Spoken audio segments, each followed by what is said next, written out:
Welcome, everybody, to Pastor's Perspective, sponsored by Calvary Chapel, Costa Mesa. My name is Brian Perez, and it's Thursday. You know what that means. We're here till 5 p.m. Pacific time today.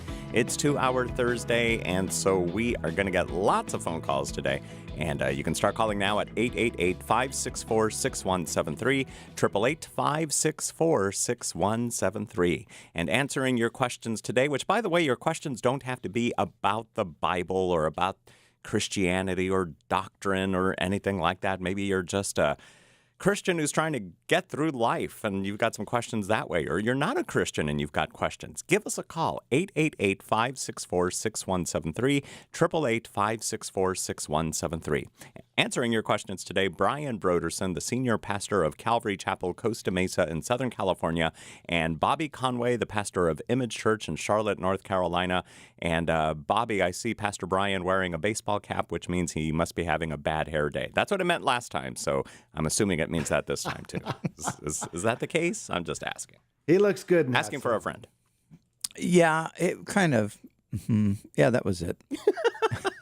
It was, I mean, it wasn't horrible hair, but it was definitely, kind of just sticking out on the sides. And I thought, what the heck? I'll put a hat on. Put a hat on. Yeah.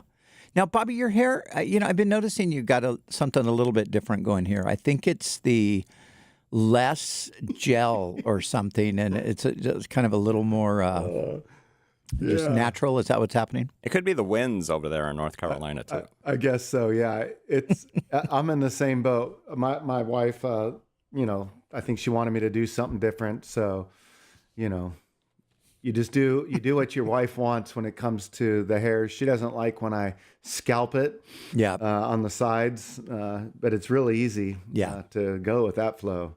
Yeah, but you're right. You kind of go with what the wife wants because that's happy wife, happy life. Yeah, she's the one who cares. And so that's right. Yeah. Yeah. Bobby, it is record-breaking heat here in Southern California. Costa Mesa.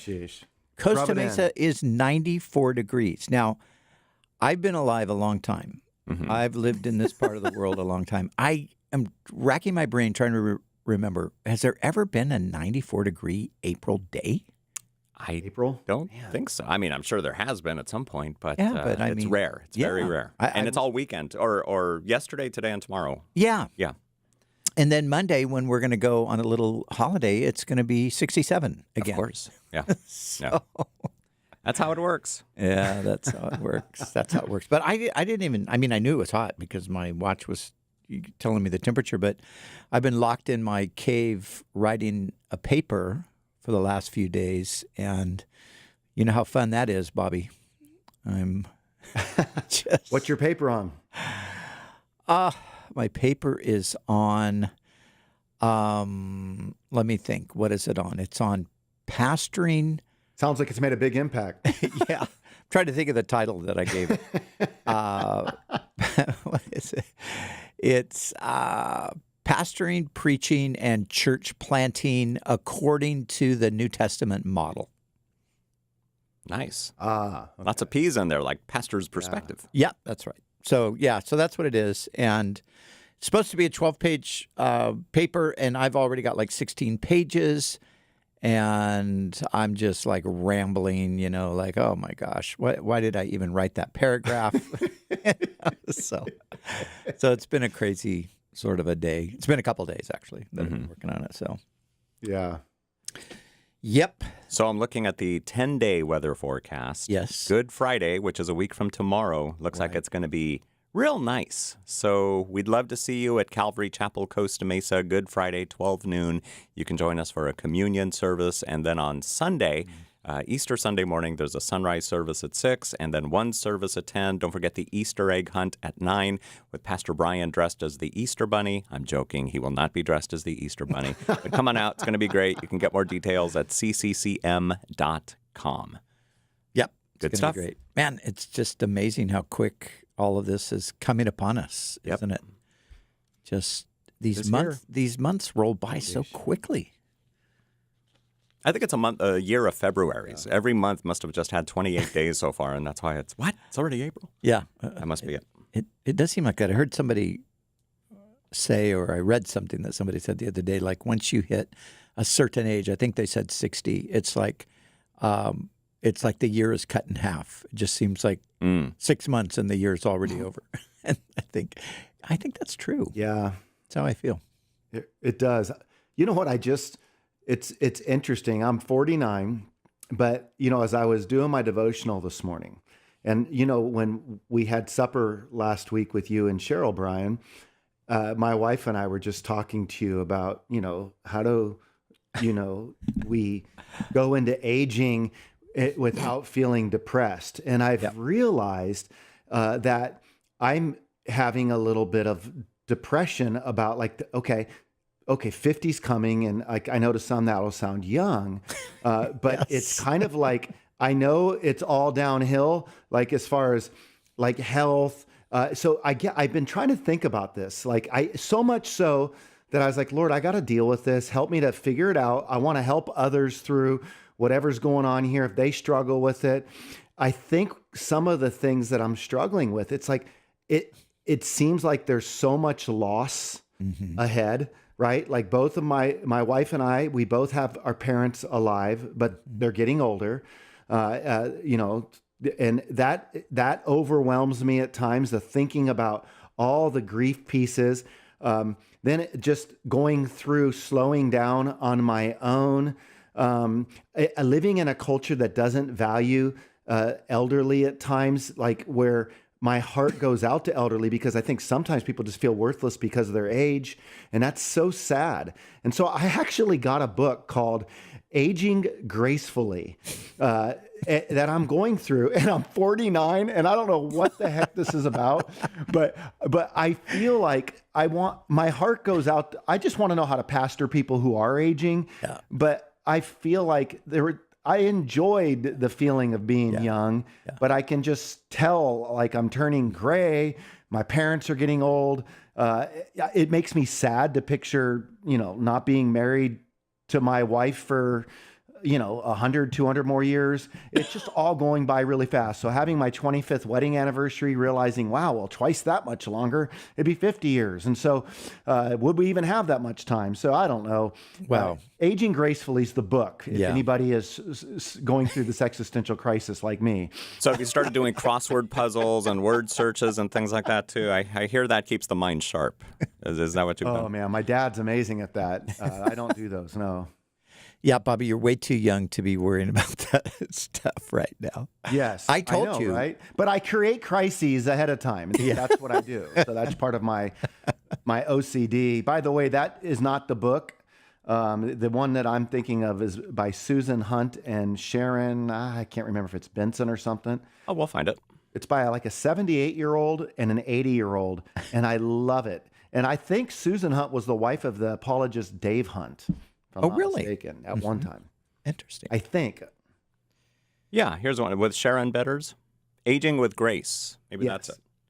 Aging with Grace. Okay, good. That's the problem that I had. Yeah. Bobby, just keep hanging out with me. I'll keep reminding you about how young you actually are. I know. You're like, dude, if you're 49, just wait till if you don't fix this, bro, you're going to have a real hard time in 10 years. And remember what I told you? I told you that my 50s were actually a great decade. I personally felt better in my 50s than I did in my 30s, because in my 30s I had a chronic illness.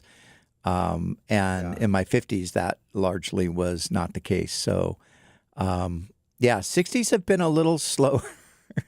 Haven't had quite the, what's it called? What's it in your step? The lightness in your step. Pep in your step. Pep in your step. That wasn't the word I was looking for. Pep in your step. There's another word about, something about your step. Peppa Pig. Peppa Pig, yeah. Lovely. I've heard different people say that their 50s is really a wonderful decade. Yeah. I think one of the things that I had, Robert Lewis was a mentor of mine, and that was the pastor of Fellowship Bible Church in Little Rock, and he created the men's fraternity curriculum. And my first church that I planted, we were planted from that church. And one of the things that Robert helped me with so much was the different seasons of life. And I think about that even in the church from a discipleship standpoint. Like there's these different questions that we're asking, you know, when you're getting ready to leave home from high school, you know, what's it going to be like living out on your own? Or when you get married, you have a set of questions. When kids are coming along, you have a set of questions. When you're about to empty nest, there's a set of questions. Then we're kind of, you know, so each of these decades brings with it a whole new set of questions.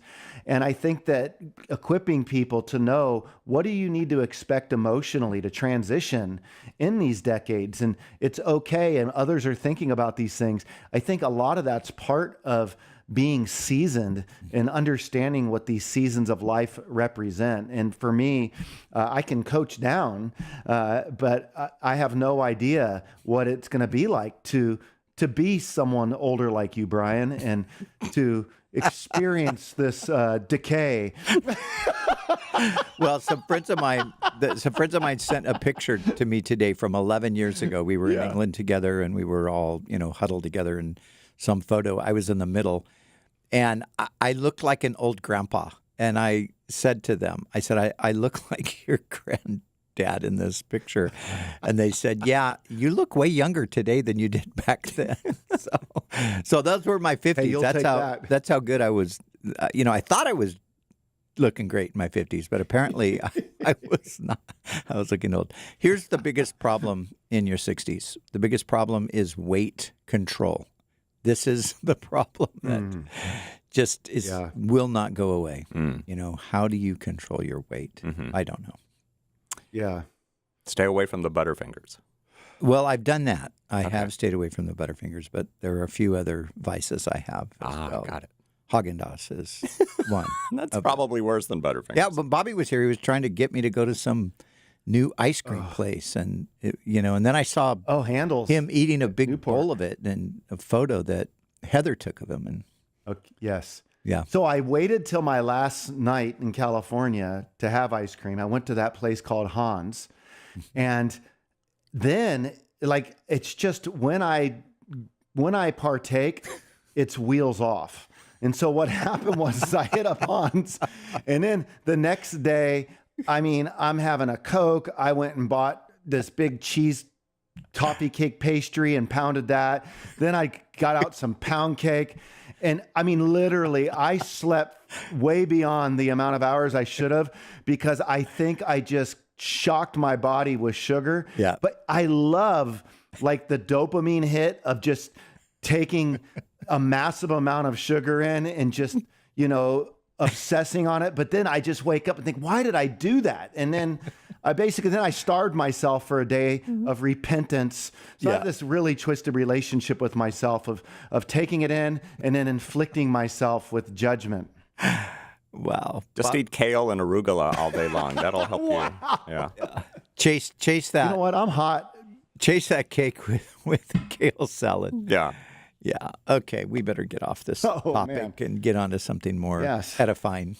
Like Bible questions and stuff, Talking maybe? about chia seeds or things that are of eternal value. Yes. 888-564-6173 is our number. Here is a Facebook question sent in by Kamala. I don't think it's that Kamala, but you never know. It might be. With all of the recent documentaries and podcasts like the Bethel Hillsong documentary and the Rise and Fall of Mars Hill podcast, how would you suggest we minister to fellow believers who have been caught up in these movements? Also, do you feel like it's God who is exposing all of these ministers who have had problems with spiritual abuse and excess popularity in these mega ministries? Or is it a case of, in the last days, God's people being led astray by having itching ears? Brian, what would you say? Well, those are some serious questions. I do think there's something to a kind of a purging that the Lord is doing with his own people, because the Bible actually tells us that that is the case. Peter says it in 2 Peter when he's talking about judgment. He says judgment begins at the house of God. And if it begins with us, then what will be the outcome for those who reject the Lord? So It does seem to me, because there's so many of these things being exposed, and so many high-profile people who have, at one point appeared to be just invincible and doing things that nobody's ever done before, as far as church growth and expanding the kingdom and so forth, and then to see so many of them being exposed for bad behavior, sinful behavior. So I do personally think there is something of the Lord's work in it to cleanse the church. I mean, the church is God's church, and He will do that, and I think that He is doing that to some degree. Bobby, what would you say? Yeah, I agree. It has been interesting to see. I also think the paradigm of church that we thought would be effective in retaining true biblical disciples is proven to be false. I think that if we are going to equip people to survive crises in our culture, like the moral collapse that we're experiencing, or even a COVID-19 quarantine, when you think of the statistics of people who have failed to come back to churches, I think that it's so important that we regroup and really consider, what are we trying to make a disciple to be like? And we're trying to call them to be like Christ. Well, what did Christ do? I mean, like he shrunk his crowds, and then he asked the remnant, do you want to leave as well? And I think that we have got to know that we can't compromise the gospel and truth for the sake of things like being hip and cool and entertaining, and not giving people theology and ignoring the matters that are happening in front of us. Like if we as pastors say, we're just going to turn a blind eye to what's taking place with this moral revolution, and we don't feel like we need to equip our congregations how to dialogue in their current context, well, guess what? A lot of them will just go the way of culture, or they'll think by our silence that we are in alignment with culture. And so I think sometimes the task is really daunting for pastors, but we got to do more to equip people so that they can be true disciples of the cross. And I'm speaking to myself in this way as well. Like, we really need to be thinking about the cost of discipleship, to use a phrase by a book by Dietrich Bonhoeffer, who understood it, who paid with his life. And I think that whether it's Hillsong or any of these other things, I mean, creating an emotional moment, or, like one of the things I loved about this church plant that we have, we're now meeting in a really great facilities, but we just had this ragtag looking facilities, and we just kept teaching the people that it's not about the building, it's not about the facilities. But when we make it all about our sexy facilities and all of our amazing ministries, well, you know what? It's not going to be enough if the church has to go underground, and we've built a church on thinking that that's what it's all about. And so I think we need to get back to real New Testament community, kind of probably about what you're writing about, I'm guessing, this past week, Brian. Yeah, there's definitely some of that in there. The first part of the question was about how do you help those who have maybe been burned or stumbled or disillusioned by those kinds of things.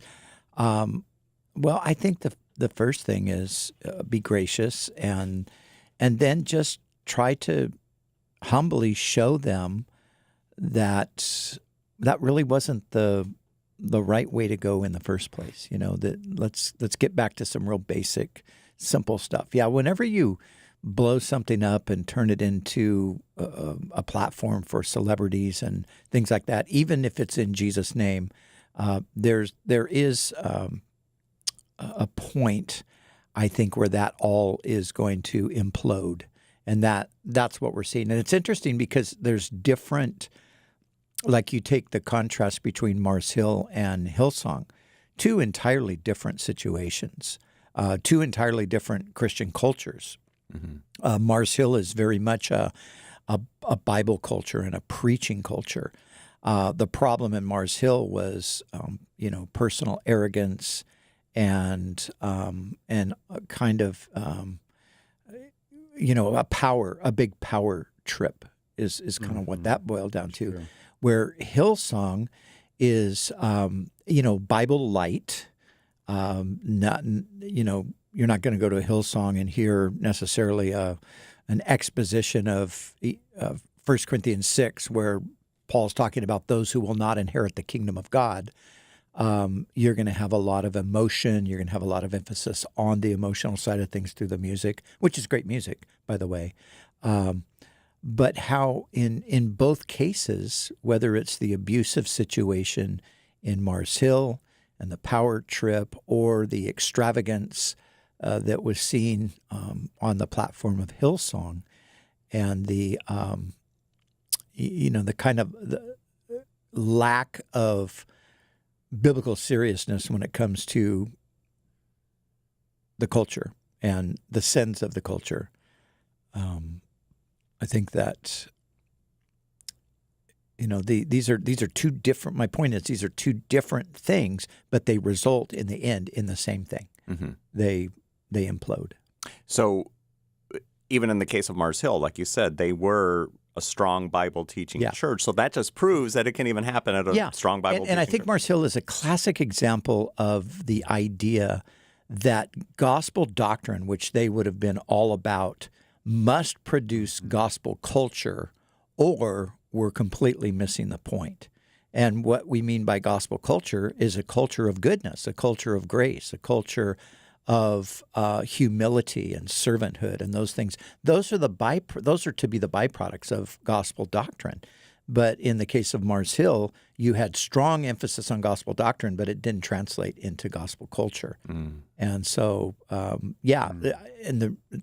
the reason I wanted to bring that up is because sometimes you can think, oh, well, hey, we're not like those guys. We're into the Bible. We preach the Bible, and of course they did what they did because they're not rooted in the Bible. Well, you can be rooted in the Bible, but not letting the Bible transform you into likeness to Jesus, and that in the end is going to create the same problems. Yep. Bobby Conway. I just think that was a great point, Brian, to bring out. I mean, you can have the head right and your heart can be jacked up. You can have the heart seemingly right and your head's not grounded. And this is where we need a true integration in our ministry, worshiping in truth and spirit. Kamala, thanks for sending in your question on facebook.com/pastorsperspective. Let's do one more from Facebook before we go to the phones at 888-564-6173. I know someone who has been carrying heavy guilt, even wondering if they are not allowed in heaven because they crossed a line when they were a preteen. He was raised in a very sheltered Christian home with very little interaction with anyone, extremely lonely, and I believe just searching for connection and guidance. He received very little from his parents. Their idea of raising him well was homeschooling him and shutting him up in the house to keep him from, quote-unquote, evil. He said he found a tape of his dad's about rock and roll stars who sold their souls to the devil for money. As a kid, he watched this and he thought he wanted that too. He wanted to be rich and famous, so he started praying to the devil, thinking he could try and sell his soul. He didn't have any experiences of any kind. His mom, a prayer warrior, but also very neglectful of him, would say she felt spiritual warfare in the home. Granted, I hear her say this all the time, even still.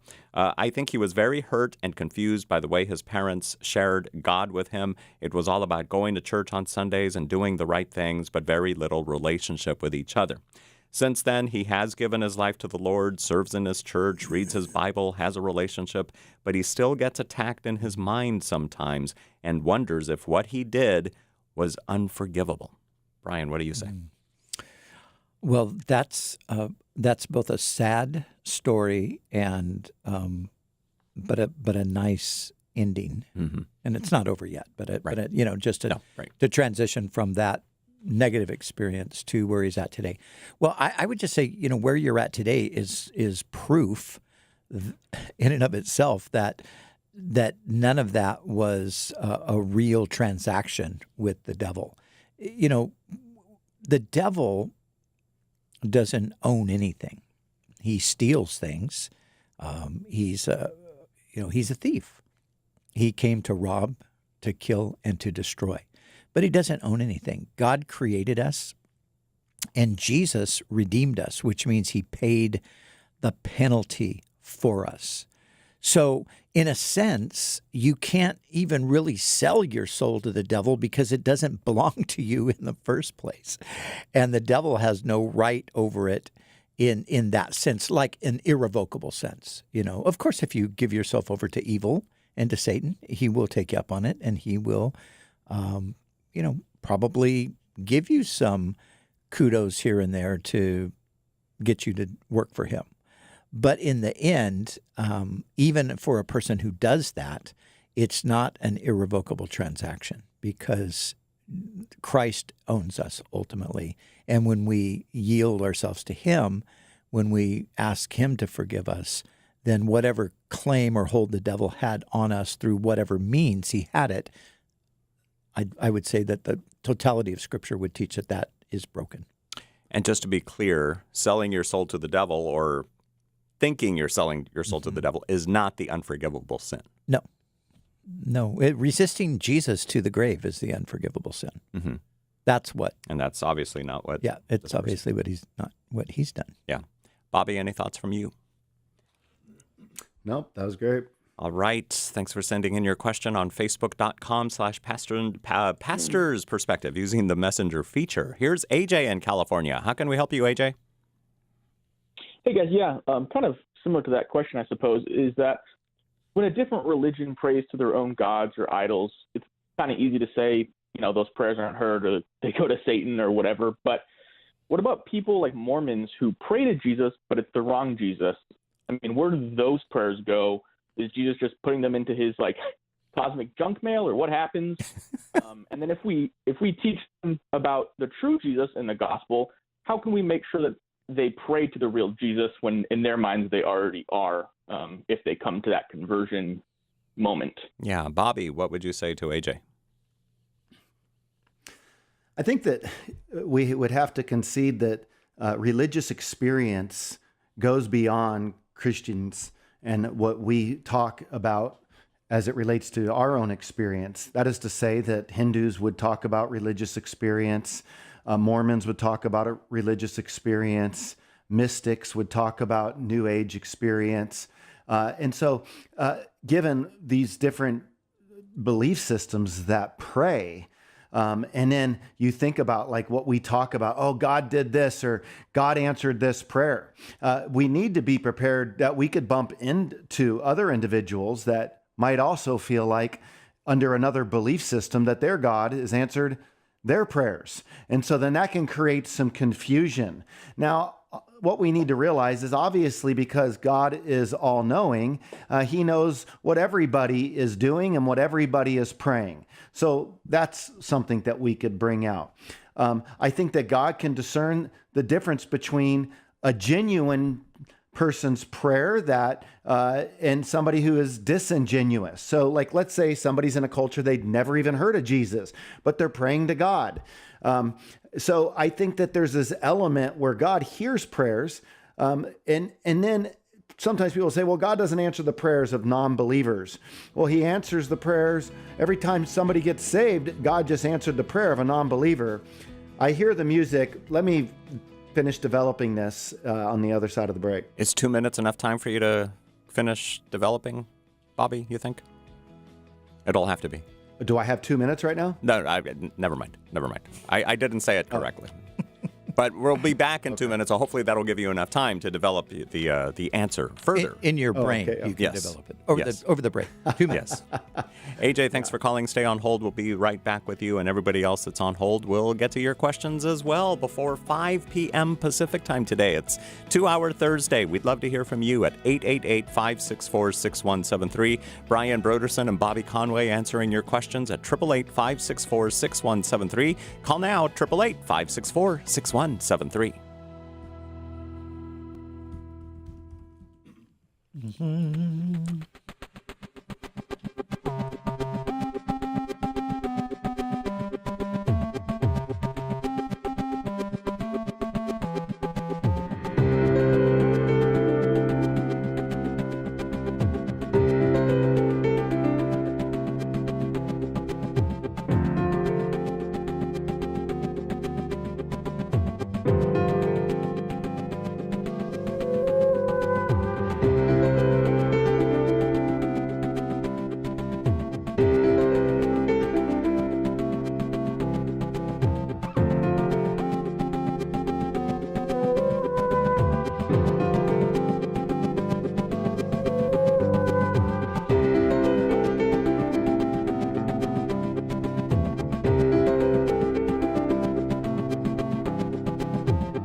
Hey there. Welcome back to Pastor's Perspective. 888-564-6173 is the number to call us till 5 p.m. Pacific time today.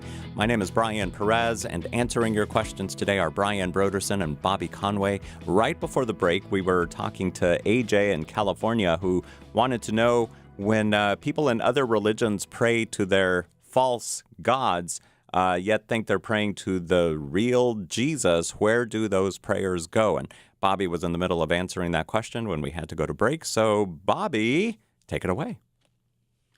Yeah, so let me just kind of step back and recap and bullet point. God is all-knowing.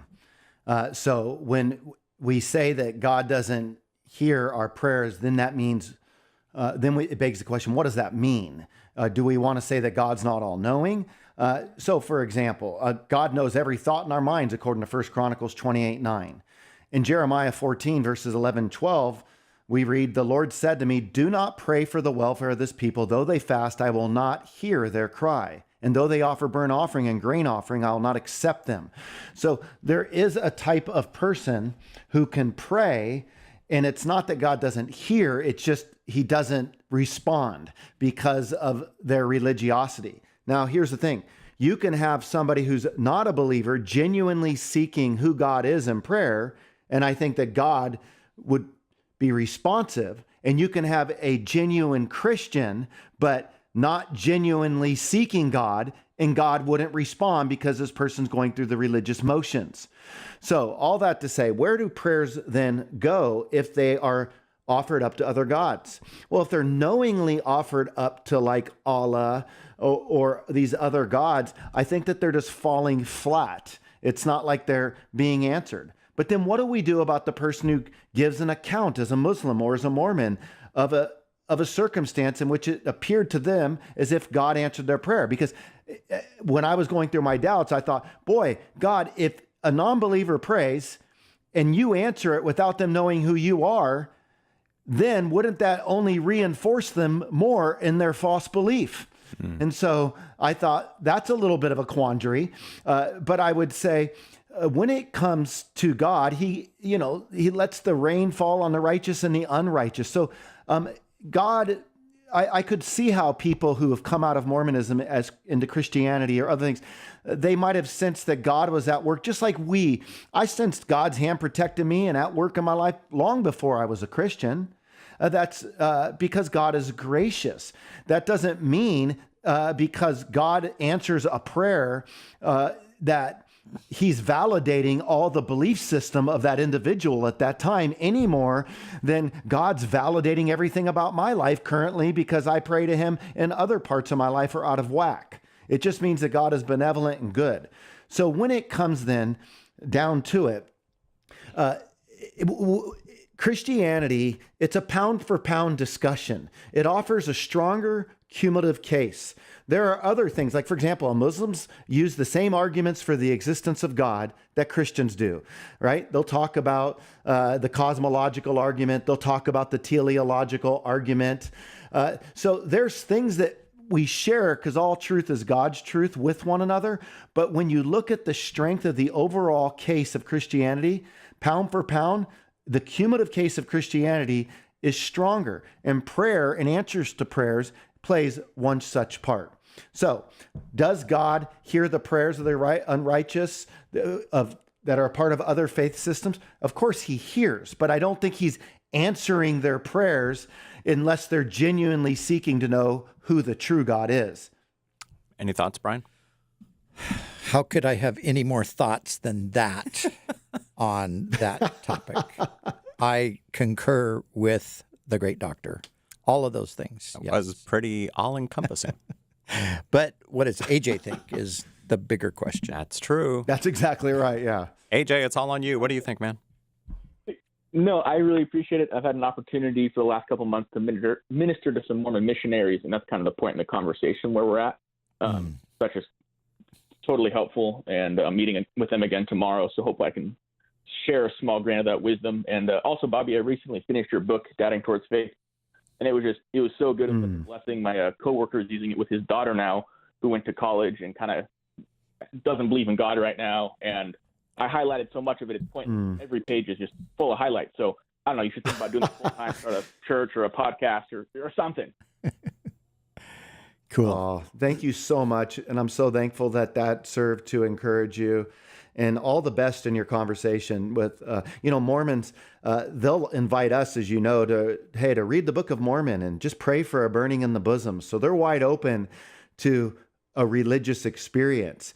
And that's why a religious experience really isn't enough either. I mean, because we need to make sure that our religious experience corresponds to the truth of Christianity, and their religious experience doesn't correspond to the truth of Christianity, and we are to be leery in that. But, Bobby, I think you made a good point, and I think that we need to just recognize this, that, God is God, and God...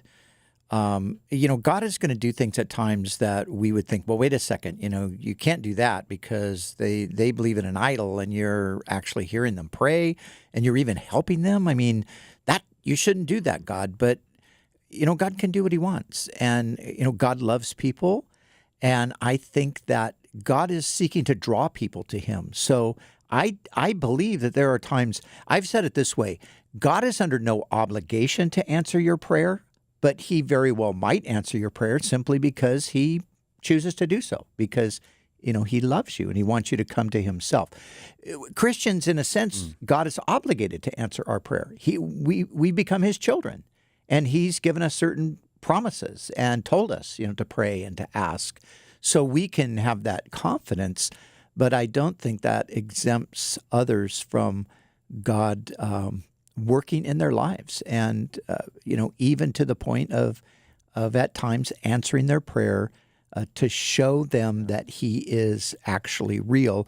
And they might not see it at the time, but maybe further down the road, they look back and realize, maybe they come to Christ and they look back and realize, wow, God was bringing me along all of these years. I didn't see it for what it was back then, but now I see it clearly. You know, you think of Paul. Paul says, I was separated from my mother's womb to preach the gospel. Well, what about the times when Paul was actually going out trying to arrest and kill Christians? It doesn't seem like he was separated at that point, but he was. And so, yeah, I think that's a great thing. You know, Brian, I think you said something last week when we were on the radio together that was really powerful, and it's stuck with me this past week. I've thought about it. You might remember the caller.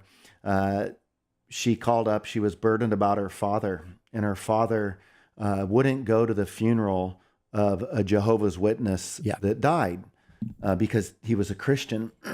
And the daughter was really torn up. She was confused by this. And you said, you know, just because we're Christians, it doesn't mean that we should, lose sight of our humanity. Yeah. And I think that sometimes what happens is we become a Christian and then it becomes us versus them. Yeah. And we lose our humanity, like, oh, I got to separate from this person. I can't do this. And we're not to compromise in our own beliefs, but just being with somebody in the midst of their grief. So all that to say, why would it be hard for us as a Christian to imagine somebody who offers a prayer up?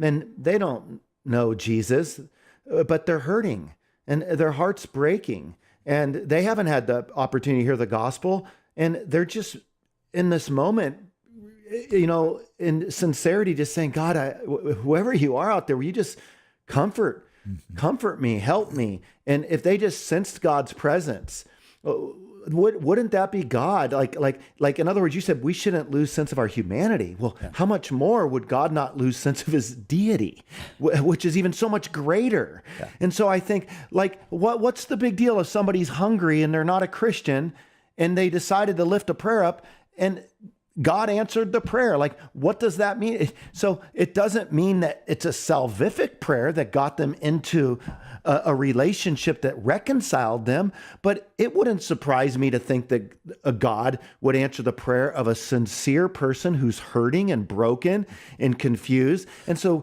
I hear the objector retorting, going, but what about the verses that say that God doesn't hear the prayers of the wicked? Well, I think it's different. I think we're talking about people who are religious and they're just offering sacrifices and they're offering their prayers, going through the motions, or if somebody's just completely vile. But how many people have we met that are just genuinely nice people? They don't understand the gospel yet, but they might lift up a prayer. And if God wanted to answer them, that doesn't compromise God's character. And I think Christians get worked up thinking, well, how dare we say that God would be so benevolent to do that to a non-Christian? Because God's only going to do that if they're on the inside, but they're on the outside. Yeah. And we get like that. Yeah. And I think we, I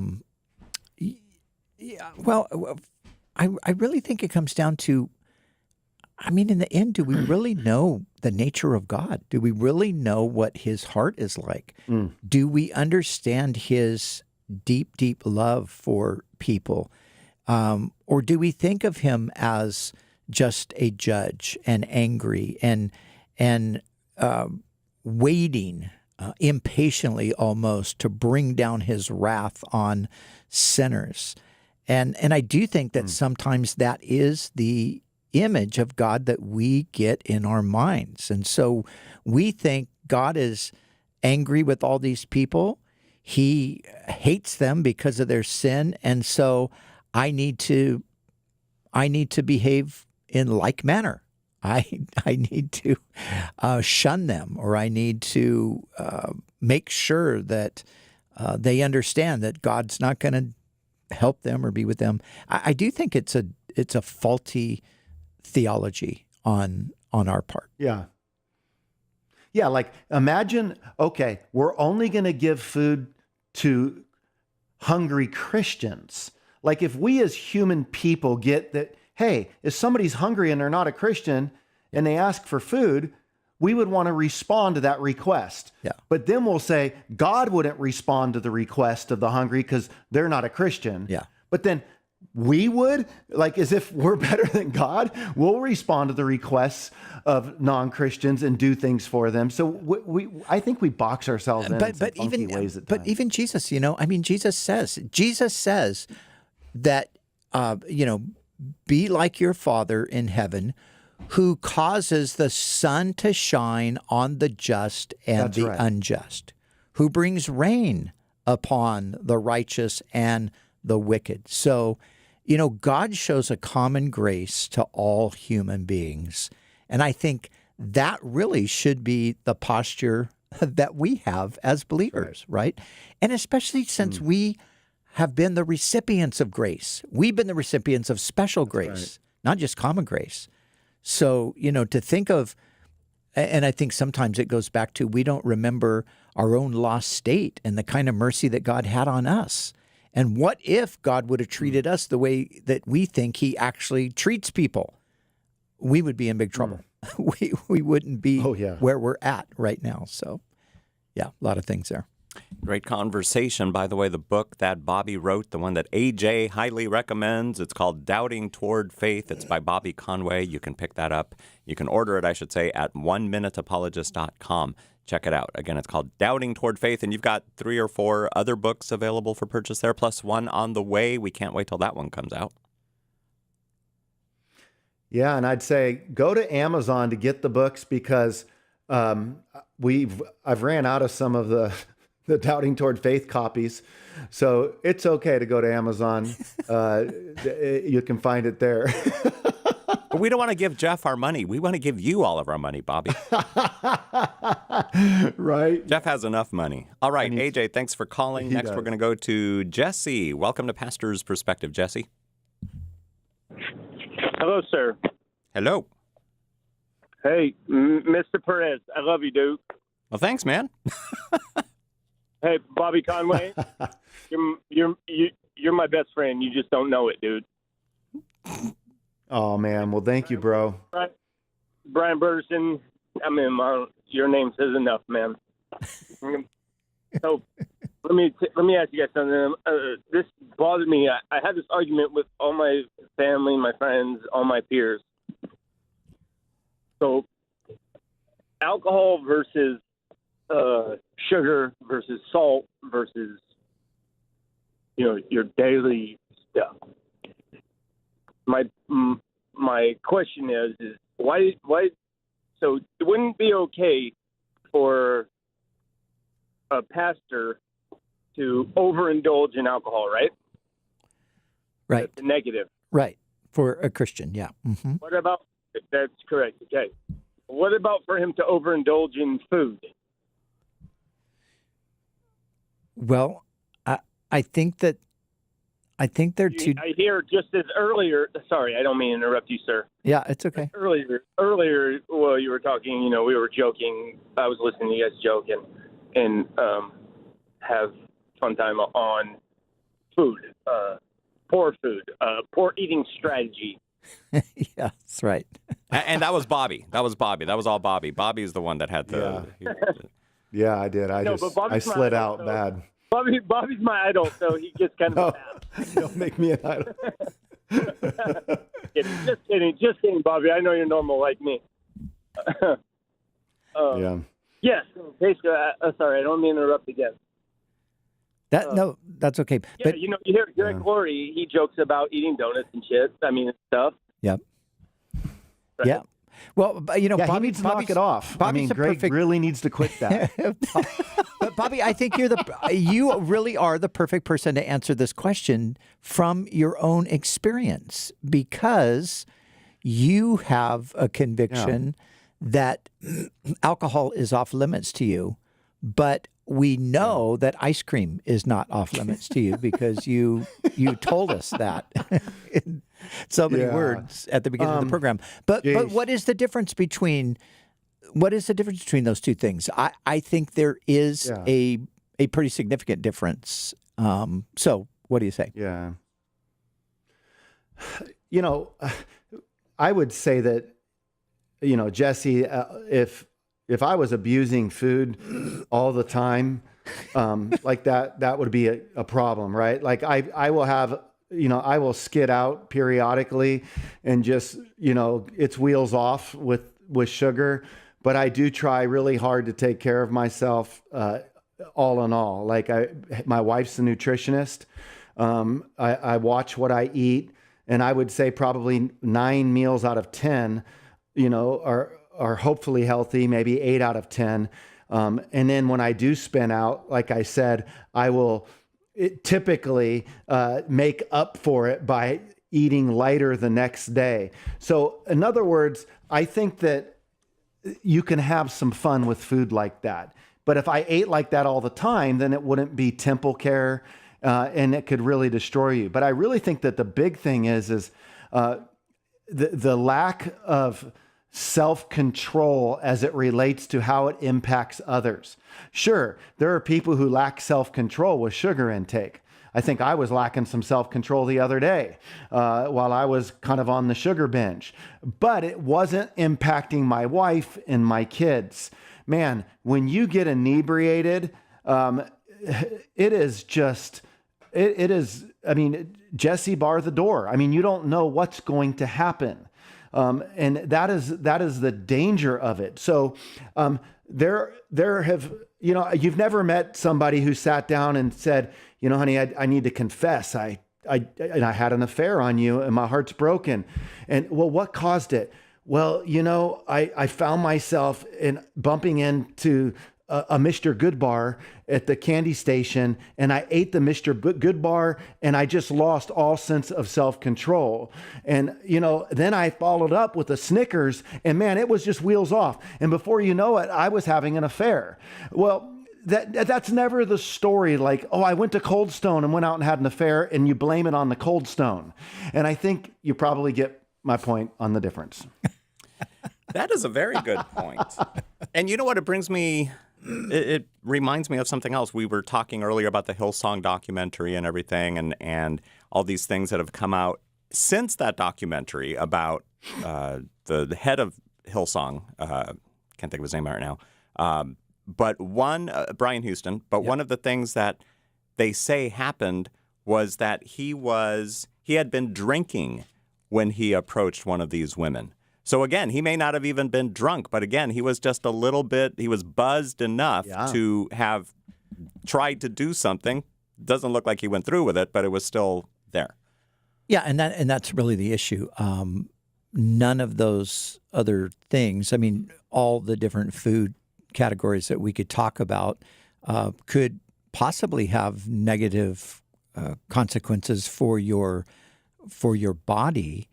And yet none of them alter your mind or alter your judgment or make you susceptible to that kind of sin. So I think the comparison, the scripture, mostly like in Proverbs, it warns about gluttony and things like that. And gluttony is, back in the Roman days where you would have these eating orgies where basically you would just literally eat yourself to where you were sick, and then you would go to the vomitorium and puke it all up and then go back in for another round. Oh my gosh. That's the kind of stuff when the Bible's talking about gluttony. That's the kind of stuff it's talking about. So I think that these are, in a sense, they're kind of two different categories. And there's never a place in Scripture where it warns about too much hummus. You overdid it on the pita bread. It's just not, we don't find that there. But we find plenty of warnings about alcohol. That being said, couldn't somebody who eats really healthy, they're eating healthy all the time, they are in such good shape, that could lead to an affair? In a roundabout kind of way, because all of a sudden they start thinking that they're, way cool and look at my body and everything else. Well, it certainly could. Many things can lead to an affair. Yeah. You don't even have to be drunk to have an affair. Right. Many things can lead to it, but I think just specifically the alcohol question. I think the comparison totally is not really a valid comparison. I think they're two different. They're apples and oranges here. Mm-hmm.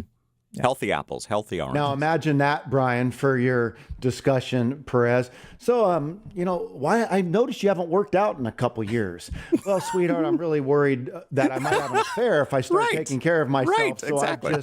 I'm abstaining. That's right. Yes, because I can get in trouble if I eat too much kale. Jesse, thanks for calling us today on Pastor's Perspective. Let's go to Kate in Colorado. Welcome to the program, Kate. You guys are too funny.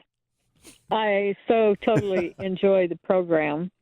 I have a question. I've struggled with all these things, and Bobby, 49. Whew, I'm 71, and I'm blind, and I've had all kinds of things, and all it has done to me is driven me closer to the Lord. I have the joy of the Lord. I have peace in my heart.